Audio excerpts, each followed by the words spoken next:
Fala pessoal, tudo bem? Nesse vídeo eu queria falar um pouquinho sobre a segunda onda de coronavírus, né, que está todo mundo falando aí, e o que isso iria impactar na nossa carteira para nós investidores de longo prazo, tá? Essa foi uma pergunta que eu venho recebendo aí nas últimas semanas e para todos eu tento acalmar as pessoas, né? Tento mostrar como é a minha estratégia, né, em relação a essa possível nova crise, que a gente não tem bola de cristal, então a gente não sabe se vai realmente acontecer ou se não vai, né? Mas eu queria falar um pouquinho para vocês aí, de repente acalmar algumas pessoas aí que estão investindo a longo prazo, pensam em longo prazo, mas ainda não tem confiança na própria estratégia que está usando. Há 3 semanas atrás, quando estava começando as eleições dos Estados Unidos, né, eu fiz uma pesquisa aqui, uma enquete no meu Instagram, e eu vou colocar aqui para vocês. Eu perguntei para os investidores de longo prazo, eu fiz questão de frisar isso, né, se eles achavam que a carteira deles ia ter uma grande mudança devido às eleições dos Estados Unidos. Se o Trump ganhasse ou se o Biden ganhasse, se eles achavam que isso ia influenciar muito na carteira deles. E pelas respostas ali, né, eu até me surpreendi, porque deu 30% das pessoas respondendo que achavam que sim, que ia ter grandes mudanças na carteira. Então isso demonstra para essas pessoas, pelo menos, um medo, né, uma não confiança na própria estratégia, entendeu? Ou essas pessoas, de repente, não têm confiança nas empresas que escolheram, nos ativos que escolheram, né? De repente são ativos muito voláteis, que mudam demais em relação às crises, sofrem muito com as crises, né, mundiais, com as mudanças econômicas mundiais, né?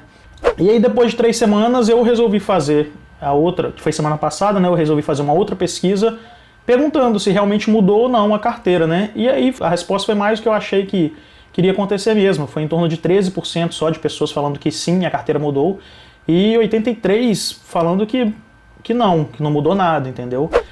Então assim, poderia também ter despencado a bolsa, subido demais a bolsa, poderia ter acontecido várias coisas.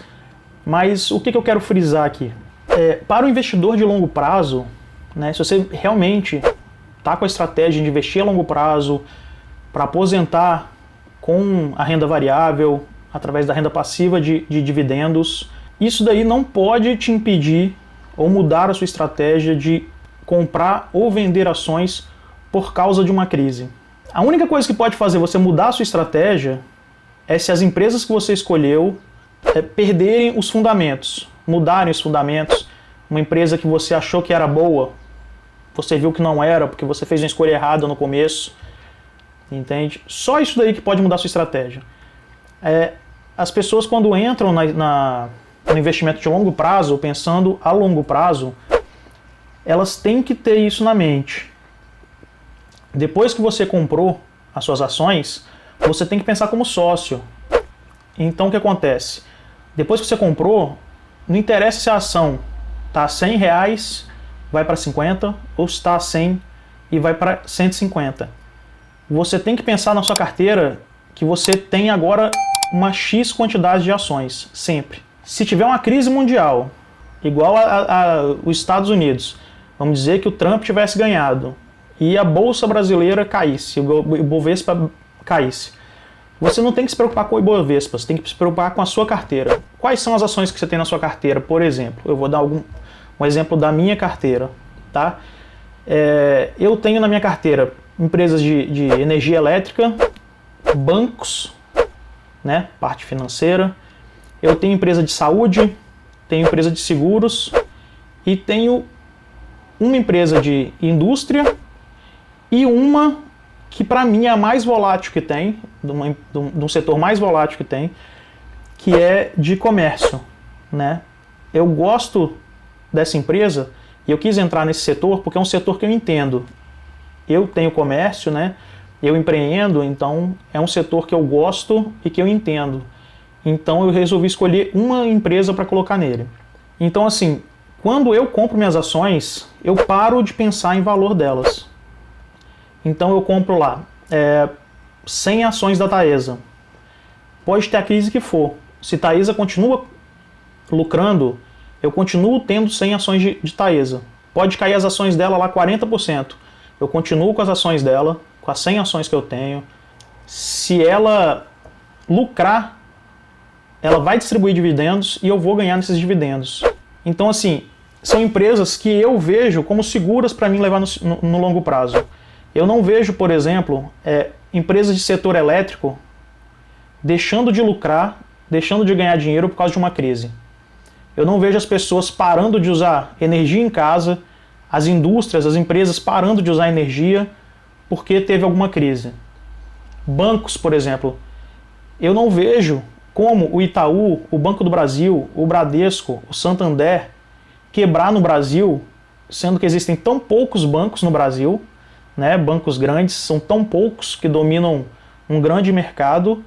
Eu não vejo como uma crise pode quebrar esses bancos, porque eu não vejo as pessoas pegando todo o dinheiro que tem lá, parando de fazer financiamentos, parando de usar esses bancos, pegando o dinheiro e botando debaixo do colchão. Isso não existe mais, a gente não tem mais como fazer isso. Daí é uma coisa quase que impossível de acontecer. O de saúde, por exemplo, setor de saúde sempre vai existir. Sempre, as pessoas sempre vão precisar do setor de saúde. Seguro, pode ter a crise que for. Se você tem um carro, se você tem uma empresa, se você tem um apartamento, as pessoas vão continuar fazendo seguro. Principalmente de carro, né? Se você tem um carro, você não vai deixar seu carro desegurado por aí. Não tem como, entende? É muito difícil de acontecer. Uma empresa que eu não tenho, mas, por exemplo, a Ambev. Para a Ambev quebrar, é muito difícil. É muito difícil dela parar de lucrar. Porque para ela parar de lucrar, o brasileiro vai ter que parar de beber, entendeu? Vai ter que parar de consumir os produtos da Ambev. Então é muito difícil de acontecer. Então essa é a segurança que você tem que ter na sua carteira. Boas empresas, bons ativos, bons fundos imobiliários, uma reserva. Então você tem que ter isso na sua mente quando você passa a investir para longo prazo. Então, respondendo as perguntas aí que fazem, né, que o pessoal está fazendo direto aí, Ian, vale a pena? O que você acha de, se vier uma segunda onda aí, vender todos os ativos agora, esperar vir a segunda onda e comprar tudo na baixa de novo? A minha resposta para isso é simples, né? Primeiro que a gente, né, não tem bola de cristal. A gente não sabe se vai vir a segunda onda. A gente não sabe se vir na segunda onda, as pessoas vão desesperar de novo e a bolsa vai cair tanto assim, seus ativos vão cair tanto assim. Então, de repente, você pega seu patrimônio lá, vende e a bolsa sobe. Você não sabe se pode acontecer isso. Se pode acontecer isso. Pode ser que sim. E aí você deixou de ganhar os dividendos daquele mês, né, ou daqueles meses que você ficou fora, e você vai ter que comprar tudo mais caro. Então você não tem essa bola de cristal. Assim, na minha opinião, a única coisa que vale a pena fazer desse jeito aí seria se você tivesse uma estratégia diferente. Por exemplo, trader ou position trader, day trade, mas day trade seria no dia mesmo, né? Swing trade é menos ainda, um pouquinho menos o tempo, né, que as pessoas esperam ali com as ações, né, na carteira. Então, assim, são diferentes estratégias para diferentes cenários, entende? Tem estratégia que isso daí vai ser bom. Na estratégia que eu utilizo para longo prazo, com pequenos aportes ao longo do tempo, essas crises, essas caídas aí, essas subidas da bolsa, não vão fazer diferença nenhuma. Isso daí no longo prazo não vai fazer diferença nenhuma. E eu prefiro ter a certeza dos dividendos que eu vou ganhando mês a mês do que ficar tentando imaginar se a bolsa vai cair ou não, para eu comprar mais barato ou mais caro. O único jeito que eu esperaria cair para comprar seria se eu tivesse um grande aporte para fazer. Digamos que eu ganhe uma herança, ganhasse na loteria e aparecesse aí para mim, sei lá, 400, 500 mil, 1 milhão. Abaixo disso, eu acho que não vale a pena. Para mim, vale a pena ir aportando aos poucos, independente do valor das ações que estão ali na hora. Entendeu? Mesmo porque a sua carteira é diferente da Ibovespa. Você tem que sempre ter isso na sua mente. Sua carteira, depois que você montou sua carteira, você tem que esquecer o Ibovespa e focar na sua carteira, tá? Dos seus ativos.